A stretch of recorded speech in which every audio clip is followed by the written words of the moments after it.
one of the most basic things I feel like everybody always hated about school was the bathroom pass. You know, you ask the teacher, can I go to the bathroom? And the teacher says, no, the correct question is, may you go to the bathroom? And my response was always, just go.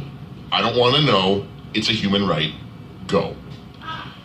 Weirder than that, though, I think, is not just how we teach kids to give up their human rights in schools, but also the fact that we train them with bells. I know you guys have all heard of Ivan Pavlov and the dogs he taught to drool, but I don't know if you've ever thought of schools as the same sort of tool. Even though back in the 1880s, the police would kidnap Indian babies and take them off to a place called school that was explicitly thought of as a place to teach them the rules. So I have to ask you guys, do you hear the bells? Do you know what they foretell?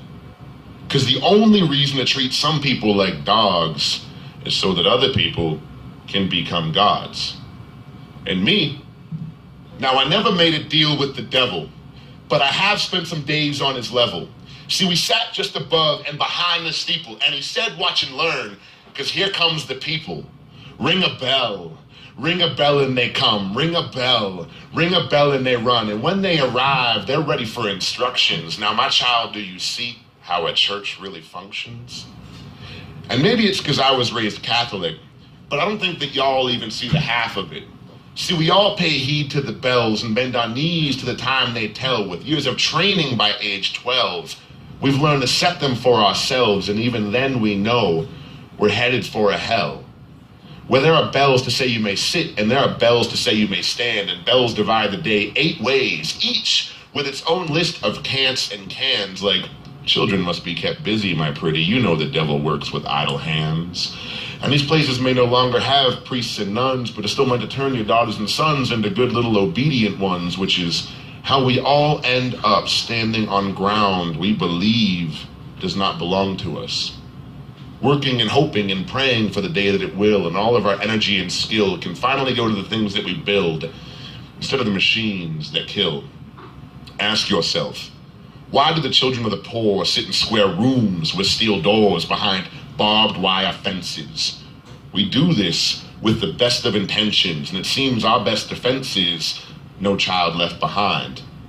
Otherwise, who knows what dreams their minds might find, because every missile that is made and every warship that is launched is a million children's dreams that we brutally stomp.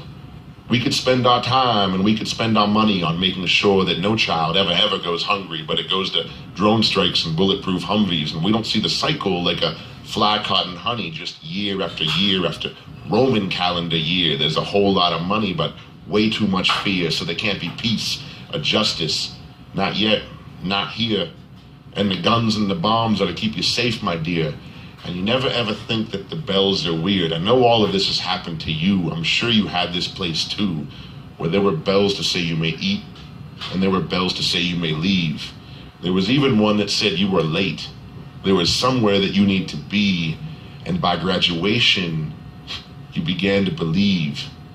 You thought of dividing your sunrises into 7s, and that retirement was a sort of heaven, and that following your dreams was a childish suggestion because you had learned your lesson. There have long been bells and landlines and cell phones, and we're just like, I got a personalized ringtone, and we don't see the hold that Mama Bell has got on our domes. We say rat race, but there's no starter's gun, just the bells we set, inches from our face. It makes me think that we're the dogs of war. If you deny it, then what are you running for? And if you don't, what do you think we're running towards? Thank you.